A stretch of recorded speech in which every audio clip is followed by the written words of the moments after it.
One of the best combinations in Battles 2 is Ninja and Sniper Monkey because the cripple from the Sniper benefits Ninja a lot with the extra damage, and on top of that you do have the sniper farming in there as well. So today we'll be using strategies with these two towers incorporated. Let's hop right into it. Alright, our first match of today's video, ladies and gentlemen, is on the map Sands of Time with the strategy Boomerang, Sniper, Ninja, and Smudge Cut as Yes, we're going Smudge Cut as strategy today.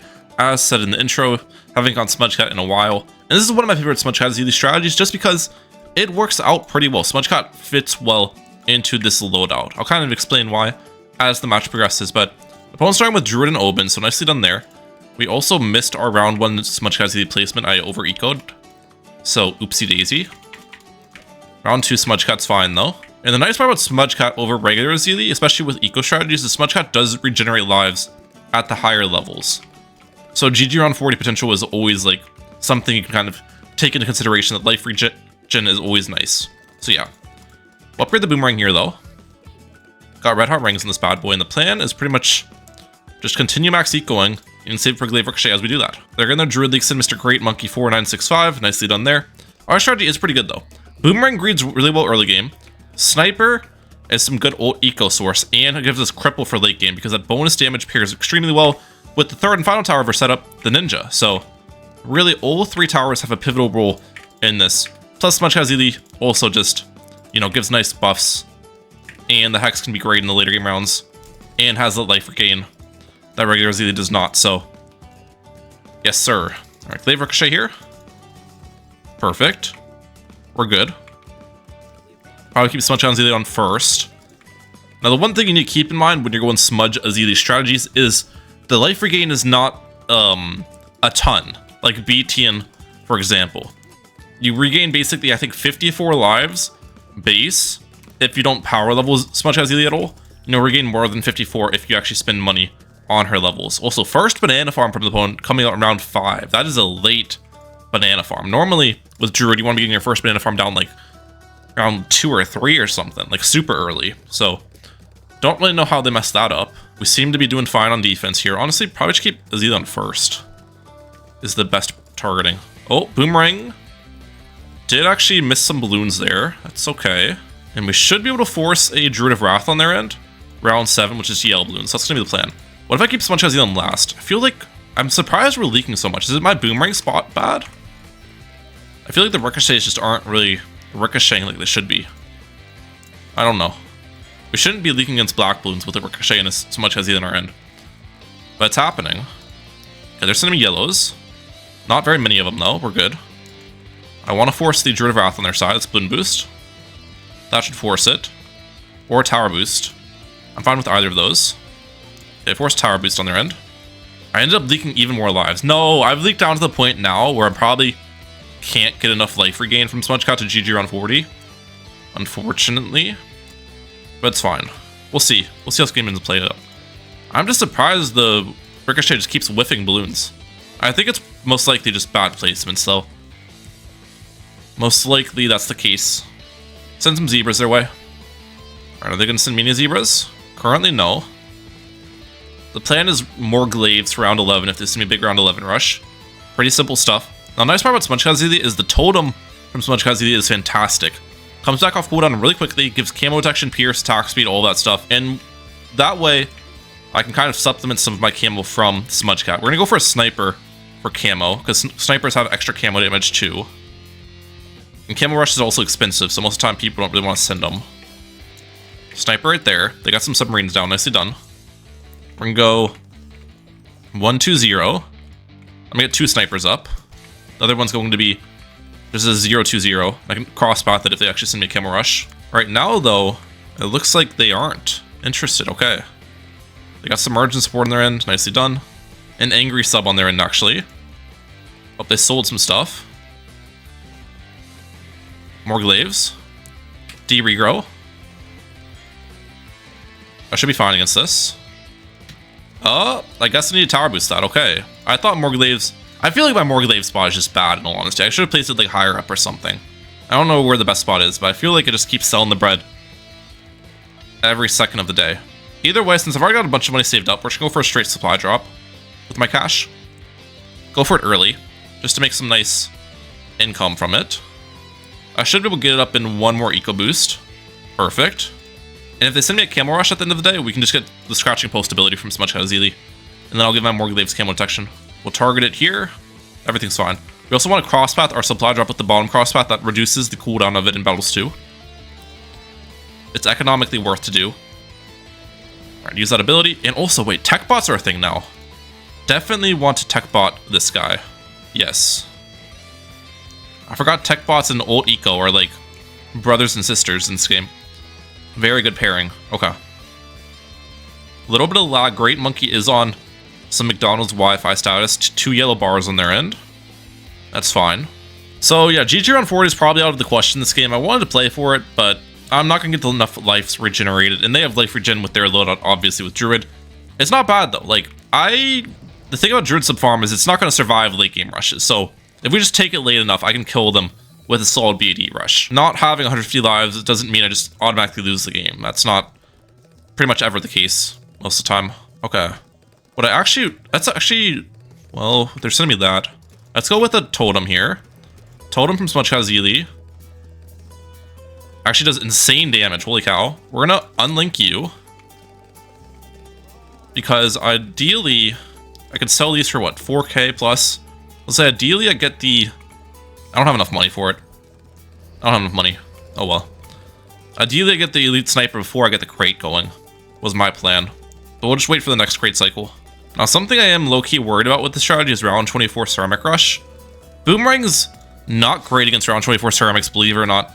You pretty much just need to get like a Glaive Lord if they send you a big one. Sniper's not great against it either. Elite Sniper can do a little bit of work, but not really much. So, yeah. And Ninja's honestly not great either. You can get like some Shinobi stacks on a Flash Bomb, and it'll stun them for a while, but yeah. No matter what, if they send me a big Ceramic Rush, I need to spend a lot of money on defense. That's just going to be how it plays out. Unfortunately, there's no way really around that. Also, this guy's going for like some Druid farming tactics. I don't know what's going on in Great Monkey's End.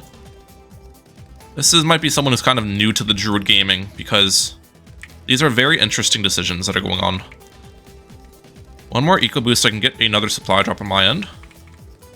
Perfect. Use that ability. Well, I guess maybe I could defend a tight Ceramic Rush if I pair like Tower Boost with Turbocharges with Totem from Smudge Kazili. And then they'd have to send 2 rushes that way to actually force the... what's it called? To actually force the Glaive Lord. We can try that. They're sending me a fortified ZMG. Or just a regular ZMG. We have Smudge though. Which, remember, Smudge has the...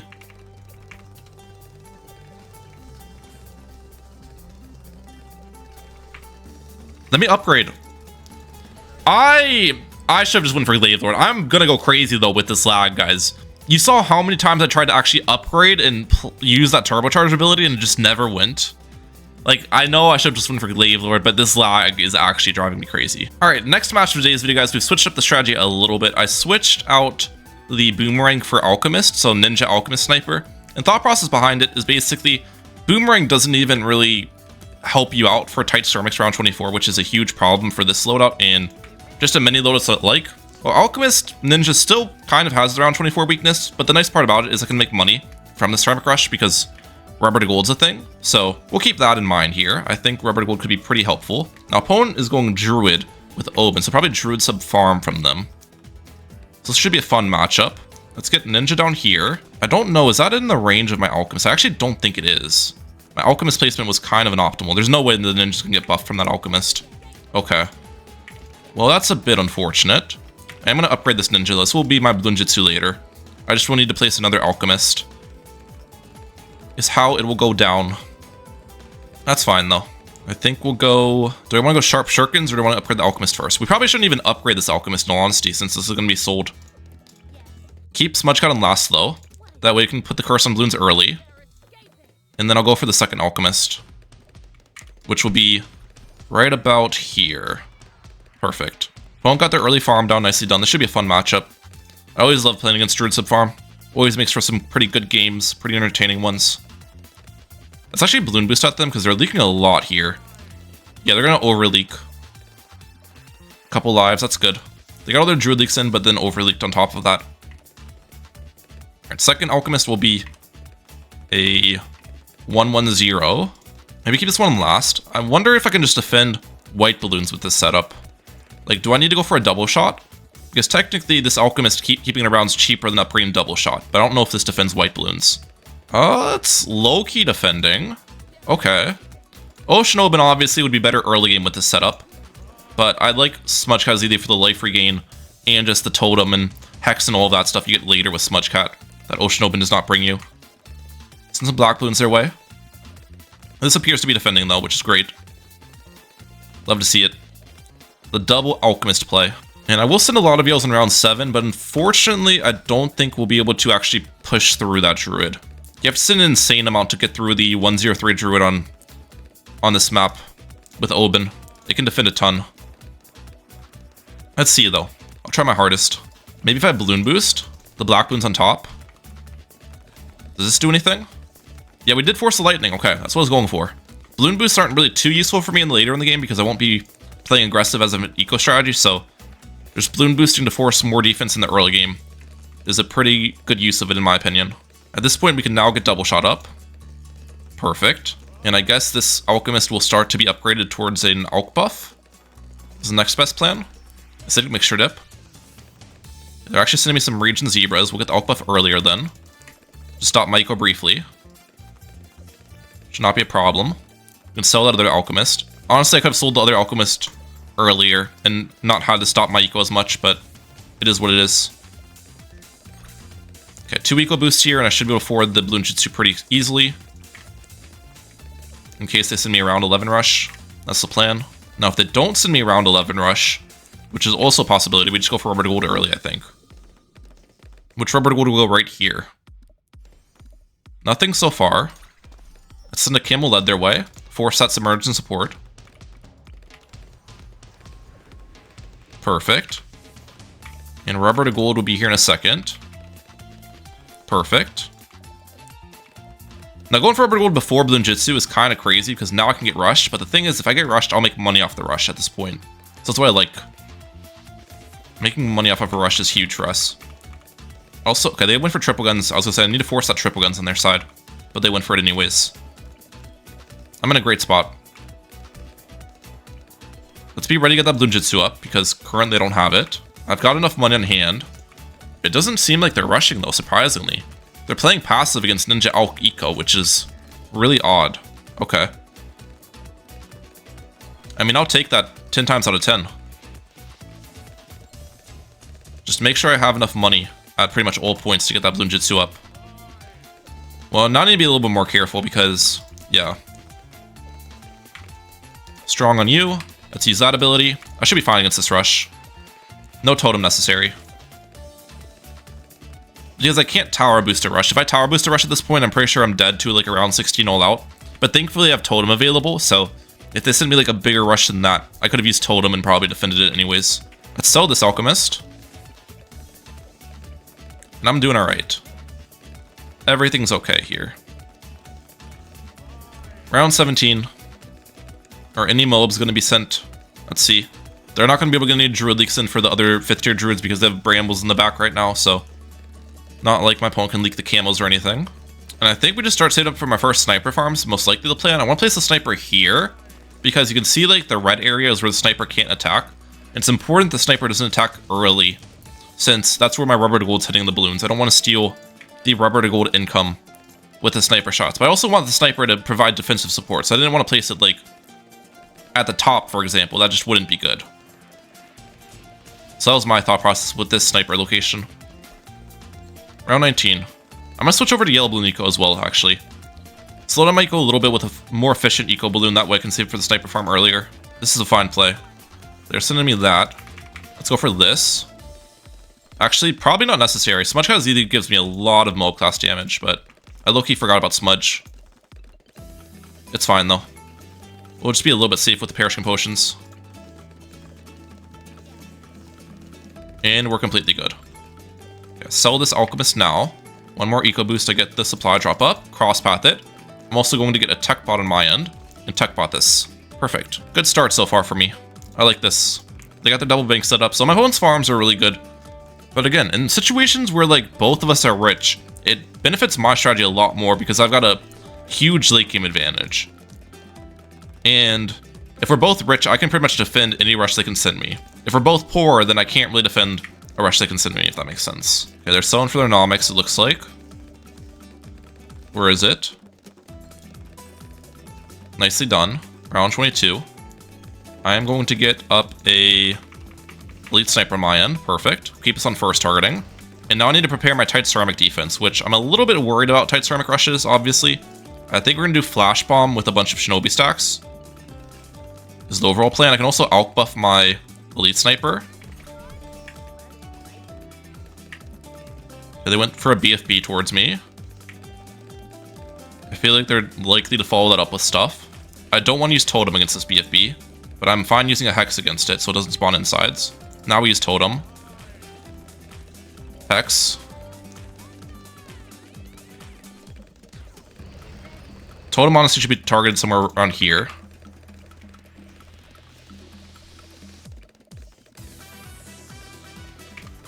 Alright, are they going to re-rush me? Let's see. I'm ready against a re-rush for ceramics. I can Sabo it, I can get a total transformation, I can tower boost. I've got options. Right now, though, it's looking like they're actually taking a more passive route. Okay, I'm actually going to start to place the snipers up at the top now. So then I don't steal the rubber gold income, because I don't really need the extra defense for the snipers at this point. I just want them for farming. And I will get a tech bot per sniper. Automatically collecting that sniper crate, though, is huge for us. Definitely gives us an advantage, because if I was doing it manually, there would be like a couple milliseconds every time of not collecting it. Or even longer if I was like busy defending something. I'll just keep tech bot on these guys. Everything's good. They're getting the banana central here in a second. Yep, there it is. Nicely done. I love my positioning here though, even though they have a banana central on their side. Honestly, I should be placing the tech bots in a better location. Like down at the bottom here. Because where I have them right now, it's kind of blocking sniper locations. Like, place them down at the bottom and not block any, like, defensive tower spots, if that makes sense. I guess Sab on my end too, just in case they rush me. Which one is not tech botted? I don't know. I think they're all tech botted, actually. I'm hoping. I'm gonna stop my regular eco at 5k, but I'll sniper farm past that point, I think. We'll sniper farm for a bit longer. I'm not really too worried about round 30 fortified bad. Even though they'll probably send it, I don't think it's going to be that difficult to defend. Nice part about this too is this map's not great for like really big farming, as now my opponent's pretty much maxed out the farm spots. Okay, we're done ecoing. Yeah, look at these sniper farms. Every single one just automatically collecting. This is huge for us. Very, very nice quality of life thing going on right here. I think this will be the last one I go for. Get tech bot up here. Perfect. Now I need to prep my defense because we currently have got nothing. Are they sending me? Really? Them not sending me here is a very, very interesting decision. Late game with Druid sub farm just isn't near as strong as my strategy, so later they wait to send. I mean, maybe they're going to wait and send in like a really big rush later, which could be a play, but I feel like that's a big mistake. Guess I'll get a couple more sniper farms on my end. Okay, there we go. There's a rush. Cripple on our end, on strong targeting. Let's alch buff this. Let's get a Grandmaster Ninja right here in a second. I should make the money for this pretty quickly. And so you. Grandmaster. Nice. Let's remove this obstacle.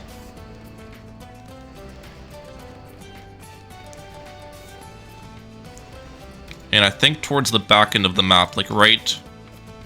Where do I want to have the Master Bomber, actually? I need to think about this a lot fast. Because this is getting a little bit scary. I don't have one auto-collecting. I was right about that.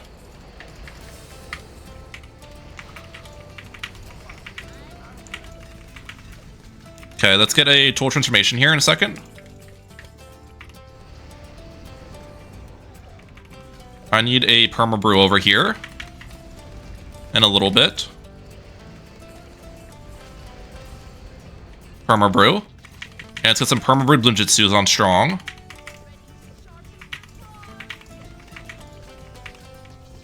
I might have waited a little bit too long to get my defense up, but now we're kind of defending stuff.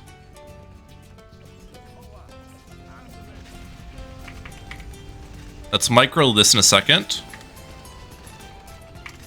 Perfect. I should be fine. I should be fine here. Trust. Alt buff the Master Bomber.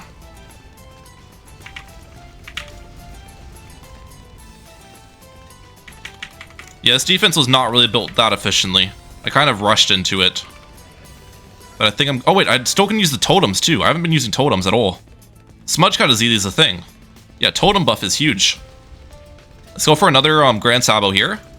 Grand Sabo is going to do a lot of damage. And I think this rush is going to get obliterated, guys. No problemo. Come on. Maybe one more Jitsu here. A couple more Shinobi stacks. I got the Total Transformation back. Yeah, dude, look at this. I mean, Cripple and Perma Brood Ninjas just do an absolutely ridiculous amount of damage. It's kind of unfair. Get that to a Sticky Bomb. Their DTs behind aren't going to do anything. What got the most amount of pops? That's the question of the day. Grandmaster Ninja at 630k. Grand Sabo at 150. Some of the Bloon Jitsus got a decent bit.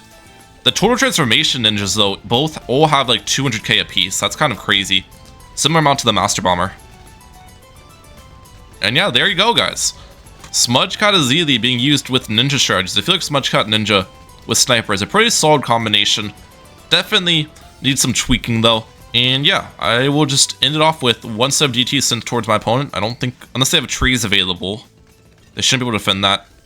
GG.